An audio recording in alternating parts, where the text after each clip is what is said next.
Welcome to This Week in Hospitality Marketing, the podcast show number 258, with your host, Loren Gray. Hello, everyone, and welcome to This Week in Hospitality Marketing, the podcast. I'm your host, Loren Gray, and this is episode number 258. So each week we spend around 20 to 30 minutes sharing the most interesting tools, news, and techniques being used in marketing for the hospitality industry. We also do a quick recap of our weekly live video show, This Week in Hospitality Marketing, which also airs every Friday at 11:30 a.m. Eastern U.S. time. So with that, let's get started. And now, today's new resource tool. So our tools for review this week, and as we keep to a theme, the tools are related to the technique. The tools this week are textmetrics.com, similarcontent.com, and beacon.by, and airstory.co. Throwing a whole box of these together for you. So these tools are about content. They're creating content, using content, and leveraging content. Now, it has kept persistent with our conversations over the weeks, given our current circumstances of business and the terrible ebb and flow of it based on outbreaks and hotspots and conditions as to what people want to travel under and what safety concerns they have and what they're interested in traveling for. And the list goes on and on and on as to what these things we need to do as an industry to hopefully take care of those guest-centric concerns that we have with our guests.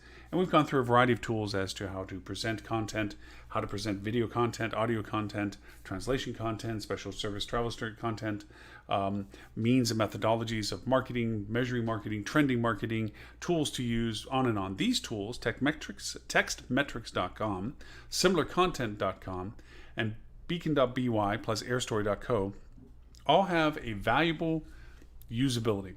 Let's take on one of the more challenging ones first, and this is airstory.co. Airstory is about aggregating data. As we've talked about in many podcasts prior to this, it's about guest-centric communication. What is it that the guest needs to understand and learn and know, and to make their decision to purchase or travel? Now, we've broken this down into basically four categories. First is, what are we as a hotelier or as a restaurateur doing to ensure their and our team's safety? We've talked about videographies and content associated with how we have changed the world that they are coming to visit us on. The protocols of walking in the door, the distancing, the plexiglass, the hand sanitation, the cleaning policies, the food pickup policies, pool opening or closing, common areas, fitness rooms, on and on and on. Now, the second stage of that conversation is then, what is it that they need to know about our surrounding area as to making sure that they make an informed decision that should they be having the need to travel for us, whatever their purpose is, and feeling now safe that by traveling with us that they will be safe, that we're enforcing that with our guests as well. What is it around us that they can participate in the sense of basic needs? What restaurants are open? What are their meal periods? What is it, a limited menu, a full menu? Do they have indoor seating? Is it limited? Do they have delivery? Do they have pickup? What are the prices? What are the links? What are the information? What are the communications? That's second level generation content. I don't care if it's a Cracker Barrel or KFC or your own restaurant. They need to have these details. The third then is the aspect of what it is that they might be exposed to by being with you, in the sense of what to do.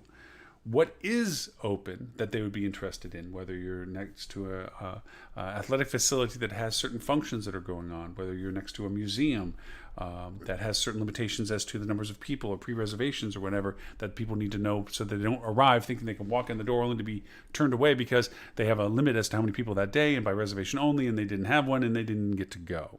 So there's that third level.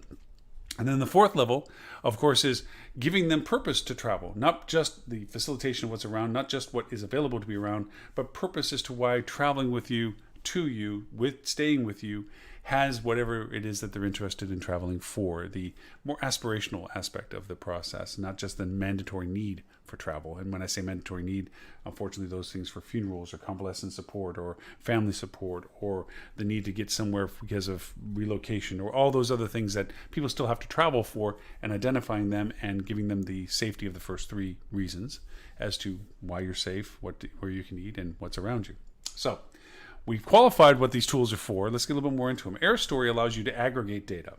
It allows you, as you come across content that you think is relevant to answering any of these 4 conditional conversations of content, you can put them into basically like a folder, like a clip-it folder, as it were.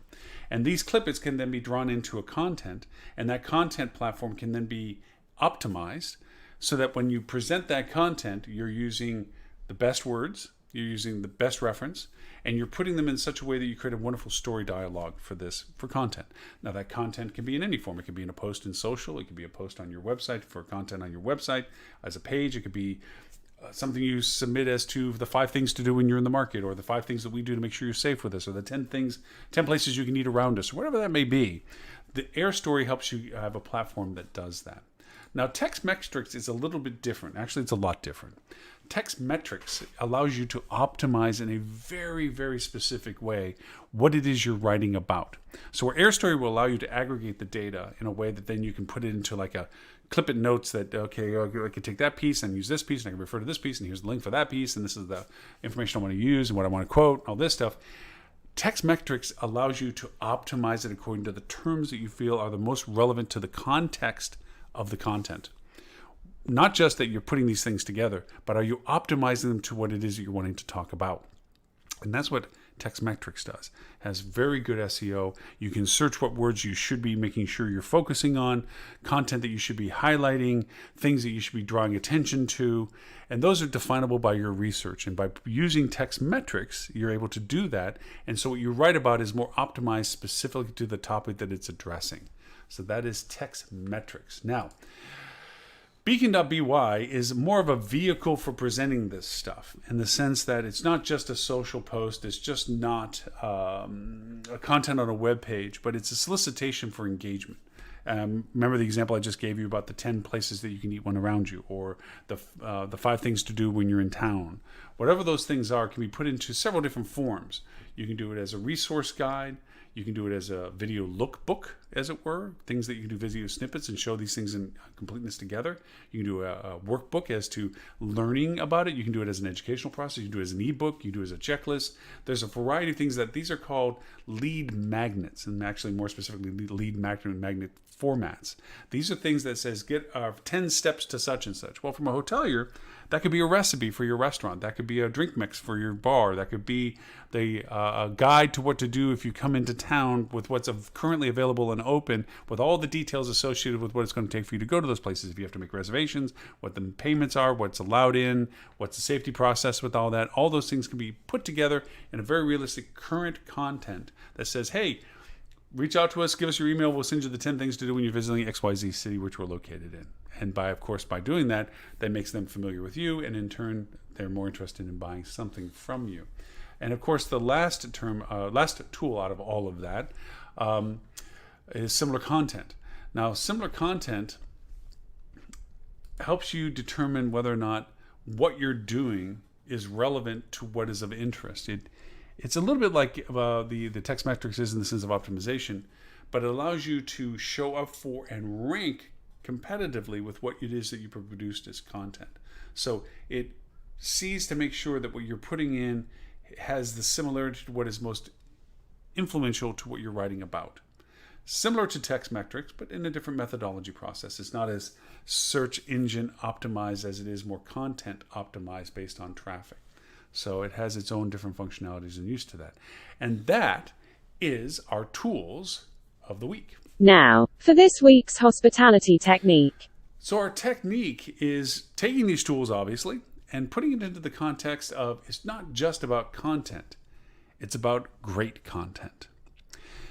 We talk about writer's block. We talk about, what am I going to put out today? It's not sunny and 72, and it's not about rate and date. It's not about how pretty the beach is. It's not how nice our restaurant is. Those terms and volumes of content is now white noise. It's dully as it's tone deaf. Our content has to be relevant to the interest and categorization of what people are looking for. And we relate this a lot to Maslow's hierarchy. There's the safety and security and the food and the stabilities and so forth, and it works its way up to self-actualization. We have to go through that process with our content as well. We have to bring in front of our guest what it is they're first and mostly concerned with, like those 4 stages I talked about earlier. What are we doing to be safe? What is it that we're doing to make sure that you're safe and we're safe and that you're in a safe environment? And then from there we grow. Where can I eat? What are my options? What, now that I'm sitting at your hotel, am I just stuck in the hotel room? Your fitness room is closed, your pool's closed, the restaurant's closed. What am I going to eat? Where am I going to go? And how safe is it there? And what are they doing about it? Do they wear masks? Do they keep distancing? Can I do delivery? Do pickup? That's the next level of conversation. Now that I'm in this market, is there anything I can do? Any place I can go? Anything I should see? Anything that's still available for me to see? That's the third level. The fourth is, why am I traveling? I want to come here because I want to do X, Y, Z, or I have to travel here because of X, Y, Z, or ABC, for whatever reasons. Answering to those questions as to what it is that you are providing them with information. But that content has to be great. It just can't be rattling off the hip, off the shoulder of, la, la, la, la, this is this and this. You're resonating it to a demography, a purpose of travel, a concern of travel. Again, it's well past our previous life of rate and date and Sunny and 72 and whatever the other things we used to talk about prior to all of these things. We're now dealing with a different economy of scale. We're competing in a hunter's market, as we've said before. We're competing with other hotels that may or may not be trying to do the same things we're doing. If they're not, bad for them, good for us. If they are, good for us to be doing it. Let's be better at it than they are. And this is what you do with these tools. This is how you make good content great. It's making and taking content that is relevant, optimized, and of interest, and putting it in front of the right guest for the right reason at the right time that they're inquiring, making us an authority and helping them make a decision of acquisition with us. And that is about making content great. Taking and looking and researching what people are looking for, listening to your front desk staff and team members as to guests asking, watching where your guests are coming from and where they're going to and where they're coming from to be with you in what they're doing in the market, what are they interested in the market, what are the demographies of that, is it families, what age are the children, what size of the families, what's the purpose of travel. That all resonates to defining the content that we need to provide our guests, our other guests, our future guests, and understanding what we have so that they can make the same decision those guests that we did get to meet made to stay with us as well. So again, our technique of the week is not just about content, it's about great content. Now, this week's hospitality news that you should know. So news and show review. Well, we had the pleasure once again of having Melissa Cavanaugh from Fuel Travel, who is the leader of the pack when it comes to their consumer sentiment survey. They've been doing this now. This is the 7th version of their consumer sentiment survey. And for those who have been unfamiliar with or have been living under a rock for what they've been doing, every 2 weeks initially, they were surveying the same very large sample size of travelers or potential or previous travelers, people interested in travel, as to what their concerns were, issues, and feedback as to the conditions at that moment when they took the survey or what they were looking at. So you can imagine there was a lot of ebb and flow when it came to this. They regret the fact they didn't have some benchmark prior to COVID to base it against as to sentiment prior to and then in the midst of. But they did start it once COVID started, and they've been doing it again. This is the 7th version. They've now stretched it out to be every 3 weeks because they don't want to burn out the database of people that are willing to reply. They still have well over 5,000 people that replied to this, so it's statistically relevant. It's still pertinent and incredibly useful information.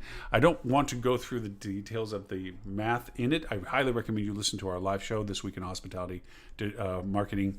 .com/live. Look for show 258. There we went through it. We literally had a 2.5 hour show going through the nuances and the detail of how these numbers reflected what we think is interpretive data as to what we could do with this and how it changes how our methodologies of marketing and strategies and business and what have you. With us was Tammy Carlisle from Milestone. Melissa, of course, was the leader of the pack when it came to the data. Adele Gutman with the Library Collection, formerly the Library Collection. Now she's venturing on her own and as a consumer sentiment advocate, and she is phenomenal at it. We'll have more details as to her emerging company's name as time goes forward. Mr. Ben Hanley, along with Tristan Hayward, both from 3 and 6 Agency out of England. Also with us was Stuart Butler, also with Fuel Travel. He's the COO of that. Lily Mockerman, who is the founder and CEO of TCRM Revenue and also of Thinks Up Enterprises. And then Mr. Edward St. Ange, which is the president of Flip2. So we all had a wonderful dialogue, literally a 2.5 hour show. The link to the Fuel Travel COVID-19 Volume 7 is available on the podcast show notes. I highly recommend you take the time and kind of slowly go through the numbers. I also highly recommend that you go to our live show and listen to our dialogue. Again, for 2.5 hours, we covered some great detail, some great insights, had some great epiphanies, as well as some growing concerns as to the directions of some things. As you all know, we're looking at more of an obituary list of businesses that are now permanently closing, not just waiting to emerge, but have decided they are not on the game anymore and have decided to step out, and how it is changing fundamentally our industry as we know it for the future tense, short and moderate term. So with that, I say that is for our show. As for our news, I actually have 2 articles that I would like to refer to. One comes from Google, Think with Google to be more exact, and that is how to prepare for marketing's permanent shift. Now, I got these articles from Mr. Robert Cole. Mr. Robert Cole, who has been absent from our show for the past couple of months because of his heavy lifting with Focusrite and JD Powers, still sends a very excellent curated list of things every week that he puts out for free. Used to be behind closed doors with a variety of board members from HSMI and so forth. Now it's open to the public, and you can get your own free copy subscription-wise if you go to bit.ly/rockcheetah, all lowercase, and there you'll be able to sign up and get it weekly when we get it. But he had some very excellent content associated with how to prepare for marketing's permanent shift as being one of the articles. And this came from Google. And I'm just going to read the statements, the headliner statements to you, and touch a little bit on some of them. One of the first ones they point out: stay agile to be relevant in the moment. Now so more than ever, there is no normal. As I like to refer to in the presentations that I've been doing in a variety of webinars that I've been asked to participate in, is we're looking for a new normal. There is no new normal. The new normal is that every day is normal. Every day has its own normalcy. From 1 minute not having riots and looting to all of a sudden your city's on fire. To having COVID look like we're reopening, pre-opening, and resurging back to, oh no, we just blew up and now it's twice as bad, 3 times as bad, 4 times as bad as it has ever been. There is no normal. There is no new normal that's coming. There is no old normal other than in our memory of what it used to be before all this started. Every day is its own normal. So being agile and staying relevant in the moment is literally the advice of the times. Every day you have to look at what you're doing and be prepared for what you think might be happening. And of course, take advantage of opportunities that present themselves on the day that it happens. Every day is a different day for that. Another, of course, goes back to our guest-centric conversation, which is value relationships over sales. It is not about rate and date. It's not about optimization of finances. We are still running a business. I'm not ignorant of that conversation, but it's about what guest-centric communication validates their willingness to do business with us. It's about communicating, as we just talked about, the content relevant to our guests' interest, concerns, and questions as to what will define our driving business, and doing it better than our competitors. And our competitors are broad and far, not just in our market, but in markets similar to ours and those that are selling to all the markets, OTAs, what have you. And to those that are emerging in different types of markets like Airbnb and apartment hotels and what have you. So value relationships over sales. And of course, it may sound like, duh, get comfortable with the new discomfort. We're waiting. The old adage goes, I had so many rights, I'm begging for a left. You're going to have to be comfortable with the fact that it is not comfortable. We all are.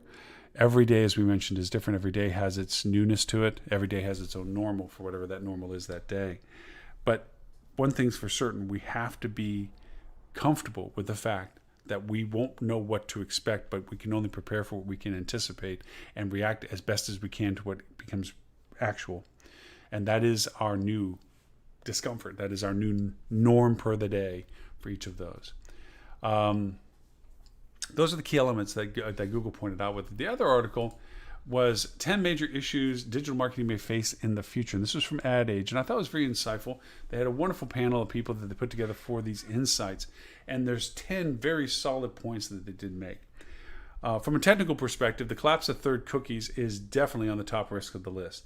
Getting blinded at a time of people's interaction with what we're doing from an ad perspective is a dangerous proposition, because then we're going to have to go back to guesstimations, anticipations, and fuzzy numbers, projections as to potentials of conversion and implied metrics. So the collapse of third-party cookies, for those that rely upon them so heavily, it's going to be a big blinding spot for a lot of people. For those who have took the lesson way back and started getting off of these third-party cookie trackings as much as they can and developed more CRM and direct communication with guests, that is less of a worry because you have direct dialogue with your guests compared to implied metrics of third-party usages. So the collapse of third-party cookies. Number 2, audiences being increasingly ad adverse. Abso-freaking-lutely. We are mind-numbingly beating our guests into white noise, tone-deaf communications. For all those that are just thinking that a little bit means that you should do a lot more of it.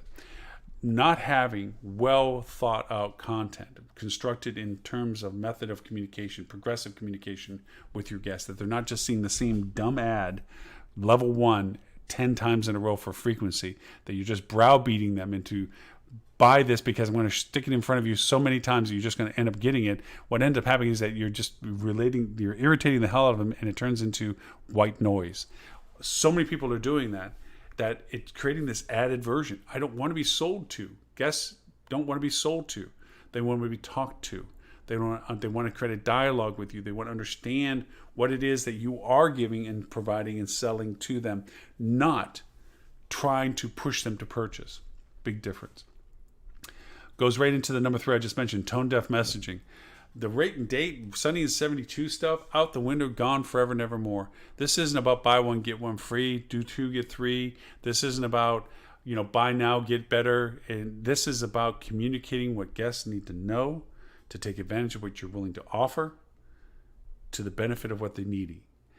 And that means that if you can sell like, hey, we have some great things we're anticipating are still going to be happening in our market come December, come January, come February. This is the time that we're not going to have, our rates are great. Buy it now. And if you can't make it or something happens where we can't do it or the event gets canceled, no worry.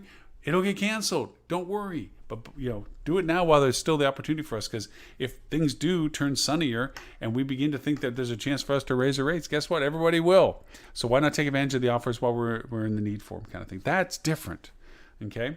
Number 4, turning it into a tactic-first activity. Okay, and I'm going to read this to you a little bit to understand. There's a risk of digital marketing turning into a tactic-first activity. Digital marketing has in recent years become synonymous with growth hacking. The relentless push towards data and metrics ironically erodes the core essence of marketing, to be effective communicators between companies and consumers. Any safe port in a storm is the best way I can encapsulate this.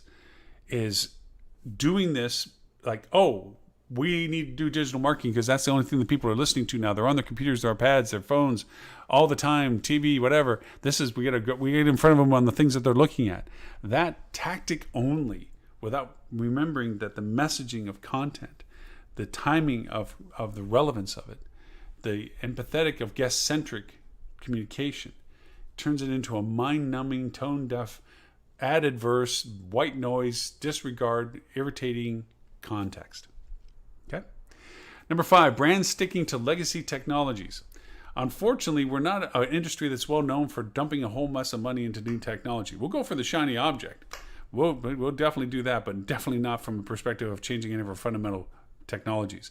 And our fundamental technologies, device management, channel distribution, channel capabilities, segmentations, toss all that into a junk pile. All of those things have changed. Tell me anybody that's getting corporate travel, conference travel. Those things have changed, and we're all hunting the same deer. Transient, short term, let's go hunt. There's so many other animals out there to be chasing other than just that. There's different segmentations of things that you can be chasing, different channels in their usage of it. Using technology that is legacy, out of date, incompatible with what you're trying to do. Let's just shoot them a newsletter email. Go ahead. I will appreciate that if you're in my markets because I will be taking business from you every day. Those methodologies have changed. Segmentation, targeting, demographic profiling, geographies, messaging, method, also purpose of travel, reasons for travel, concerns of travel, all that content we just talked about. Okay. Businesses misusing guest posts. Again, this is a bunch of people looking for a safe port in a storm. They're going over and saying, let's go where the people are communicating. Let's just flood them with dialogue that they don't need. It's like walking into a party and all you do is talk to people about you. Nobody wants to talk about you. They want to talk about them. Excuse me. They want to hear what you can do for them, not what they can do for you. Okay. Number 7, breaking with brand values. Chasing down rabbit holes and forgetting who you are is a terrible thing to have happen. Desperate to survive in any capacity by changing the colors of your skin in the sense of a chameleon. Like, oh, I'm that too. Oh, yeah, I'm that too. And yeah, that too. And yeah, that too. You can't be. You have to be true to your brand. You are what you are for what you service. You can't get business for what you aren't. So don't try to just chase down whatever seems to be the flavor of the day and become something that you're not. Number 8, increasingly ineffective use of channels. This goes back to a little bit more of our legacy technology conversation, but pretty much, yes, if you are chasing down digital as a catch-all, oh, we must do everything we can to get in front of anybody we can, you're not going to succeed in any capacity for it. Number 9, the growing dominance of walled gardens. Absolutely true. There are so many platforms now that are firming up what you can do with them versus not doing it with another platform or another crossover or another capability. This segmentation, this our audience versus their audience, is something that you as a marketer and as a hospitality professional need to realize that each area has its type of person for its type of reasons at its particular time. Knowing the timing, the type, and the messaging is the magic of what we do. And knowing how to use those in those walled gardens is very important. The last one, number 10, outsized focus on data over experience. Anybody running in with a spreadsheet of data that they feel is going to give you the silver bullet insight as to where you need to exactly do something is really overvaluing the data itself. I'll give you this example. We were messing with Watson at one time, and I had a data scientist, a young guy, and he wasn't in a hospitality mode at all. He was a data scientist, and we started messing with it, and he comes in, and he says, Loren, I found my first high correlation. And now correlations, for anybody who uses data, is percentage of value associated with that the variables used in this correlation have a high confidence of being statistically relevant to each other, meaning one does have a very strong influence on the other. And he says, I have a 95% confidence correlation that the longer people stay in hotels, the more money we make from them. And I said, well, I won't use his name. That's a keen insight, but we already kind of know that. Meaning, obviously, the more days that somebody stays with us, the more money they're paying to stay with us. So just having data without the common sense of what the data represents and, or more importantly, the experience that you're conveying or the communication you're conveying, the content that you're communicating is very myopic. It's very one-sided. It's not going to give you the solutions you're looking for. It might find some solutions just by, any blind pig can find a turnip, but doesn't mean that that's the best solution for what you had opportunity for if you didn't bring common sense and experience into that conversation. That's where being seasoned in what hospitality is, not just hiring an agency that, oh, hey, they've never worked in our industry, they must be really good at just taking their skill set and applying it to ours. Nope, it doesn't take. A NASCAR driver doesn't drive in Indy. Indianapolis drivers don't drive in NASCAR. Neither do they do on flat track or on mud racing. Each driver has a unique skill set. Same too with what you do in your industry as a marketer. You have certain triggers and highlights and messages and beacons and milestones that you know from being industry sensitive that somebody that isn't industry sensitive would not know, just as much as you wouldn't know in their industry things that they know. So keeping out the fact that data and experience are two things when used together is valuable. When kept separate, they create potential issues for you. So there you have it. Remember, you can find us on Google Play, Apple, iTunes, iHeartRadio, SoundCloud, Stitcher, Spotify, Pandora, TuneIn, Podcast. The list goes on.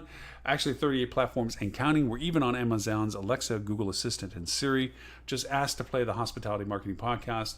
No matter which one you may use, if you like the show, please rate us and leave a comment. That helps others find our content and hopefully help them as well. Also, if this is your first time hearing us, you, of course, can subscribe to our show on any of those platforms you discovered us on. And for all archives of all previous podcasts, you can go to hospitalitydigitalmarketing.com/podcasts with an S. And don't forget our live video talk show that you can join and participate in every Friday at 11:30 a.m. Eastern U.S. time called This Week in Hospitality Marketing, the live show. Or you can simply go to hospitalitydigitalmarketing.com/live.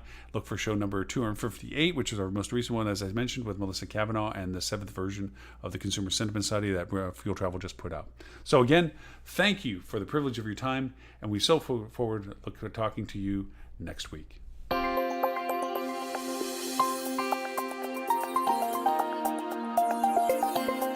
You have been listening to This Week in Hospitality Marketing, the podcast show 258, brought to you by Hospitality Digital Marketing in support of the HSMAI, the Hospitality Sales and Marketing Association International. All rights reserved. Copyright 2020.